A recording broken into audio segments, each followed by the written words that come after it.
Honesty is the best policy. খুবই সত্য কথা। Welcome to my channel. আজকের লেসনটা তোমাদের নবম দশম শ্রেণীর ইংরেজি দ্বিতীয় পত্রের right forms of verbs part 52।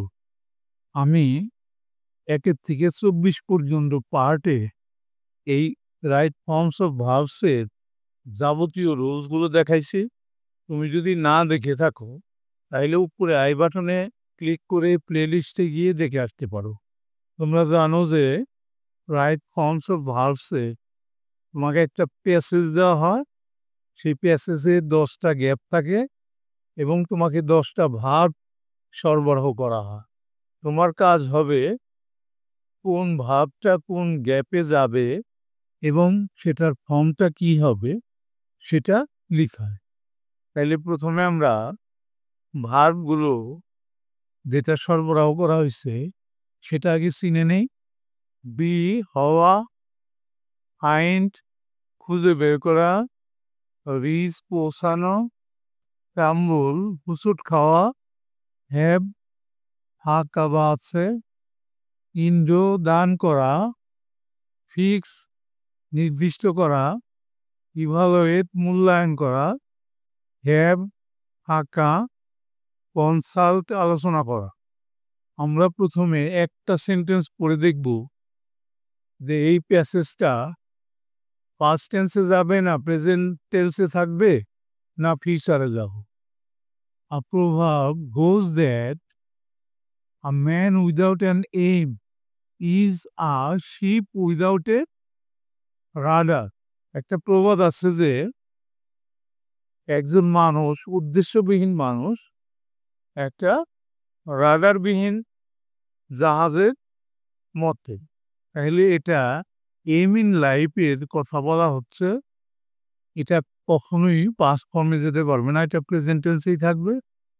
এর পরের লাইনটা আমরা দেখি, লাইকওয়াইজ তেমনিভাবে a man without an aim, উদ্দেশ্যবিহীন মানুষ, এইম ছাড়া মানুষ, ড্যাশ হিজ গোল, তার গন্তব্যে পৌঁছতে পারে না।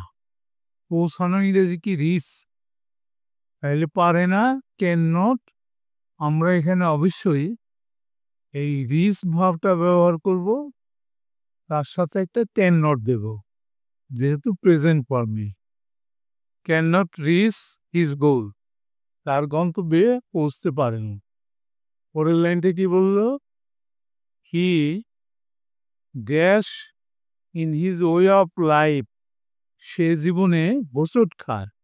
স্টাম্বল, তাইলে আমরা স্টাম্বল, এই যে স্টাম্বল ভাবটা নেব, তার সাথে একটা এজ যুক্ত করব যেহেতু সাবজেক্টটা থার্ড পারসন সিঙ্গুলার নাম্বার আছে এবং টেন্সটা present indefinite. Stumbles in his way of life. পরের লাইনটা আমরা দেখব, so every man should dash definite aim, থাকা উচিত, থাকা মানে হ্যাভ, তাইলে আমরা হ্যাভটা নিব, শুড হ্যাভ ডেফিনিট এইম। একটা মানুষের, প্রত্যেক মানুষের একটা নির্দিষ্ট এইম থাকা উচিত, লক্ষ্য থাকা উচিত। পরের লাইনটা কি বলল, but nothing is more difficult than the choice of profession, কিন্তু এই পেশা বাছাইয়ের মতো কঠিন কাজ আর নাই। পরে কি বলল, student dash it because there dash many paths and courses open to them. ছাত্ররা এই ইমটাকে পায়, এখানে আমরা ফাইনটা দেব, ফাইন্ড ইট। এখানে একটা শব্দ আমাদের বাদ পড়ছে, আমরা শব্দটা এখানে লিখে দেই, ফাইন্ড ইট ডিফিকাল্ট, এখানে ডিফিকাল্ট শব্দটা হবে ইটের পরে।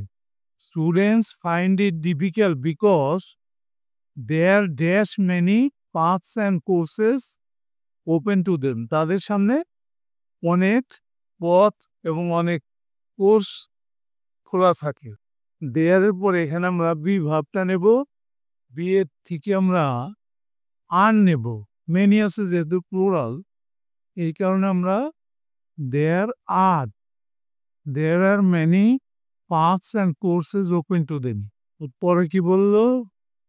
দে শুড, তাদের উচিত, dash their aim according to the habits they are dash with. তাহলে দে শুড নির্দিষ্ট করা উচিত, ফিক্সড নেব আমরা, ফিক্স নির্দিষ্ট করা, শুডের পরে মূল ভার্বের কিন্তু প্রেজেন্ট ফর্মটাই বলবে।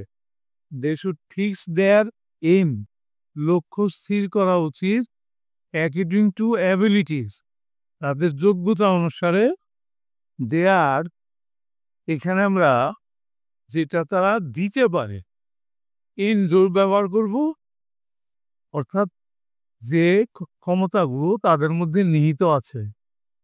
এখানে আর আছে দেখে আমরা কিন্তু ফার্স্ট পার্টিসিপল ফর্ম বসালাম, প্যাসিভ সেন্সে নিলাম।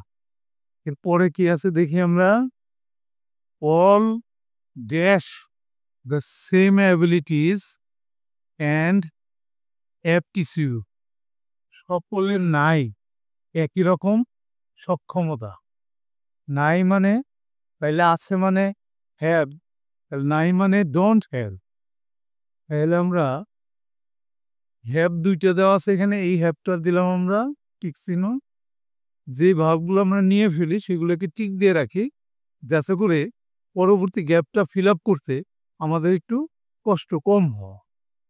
তাইলে এখানে নেব আমরা don't have the same abilities and aptitude, সকলের একরকম সক্ষমতা অ্যাবিলিটি নাই। পরের লাইনটা কি বলা হলো? Student may dash with the teachers who are able to dash their abilities, ছাত্রদের কি করা উচিত? আলোচনা করা উচিত টিচারদের সাথে।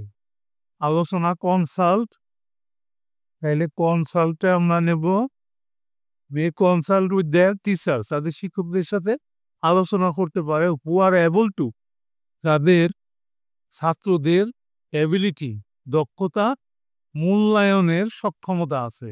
ইভালুয়েট মূল্যায়ন করা, এই ইভালুয়েট নেব আমরা লাস্টের গ্যাপটার জন্য, able to evaluate their abilities, ছাত্রদের সক্ষমতা মূল্যায়ন করার ক্ষমতা টিচারদের আছে, তাদের সাথে আলোচনা করা উচিত। এর সাথে কিন্তু আজকের প্ল্যাটফর্ম হাউসটা শেষ হয়ে গেল। বাই দি বাই, তোমাদের কারো যদি ইউটিউব চ্যানেল থাকে তাহলে তাদের জন্য আমার পরামর্শ থাকবে, তোমরা ভিড আইকিউ ব্যবহার করতে পারো। আবারও বলছি, ভিড আইকিউ, এটা তোমাকে অনেক সাবস্ক্রাইবার দিবে এবং তোমার চ্যানেলকে গ্রো করতে সহায়তা করবে। ভিডিও নিচে ডেসক্রিপশনে এটার লিঙ্ক দেওয়া আছে, সেখানে গিয়ে নিয়ে নিতে পারো। ঠিক আছে, thank you for watching, see you next.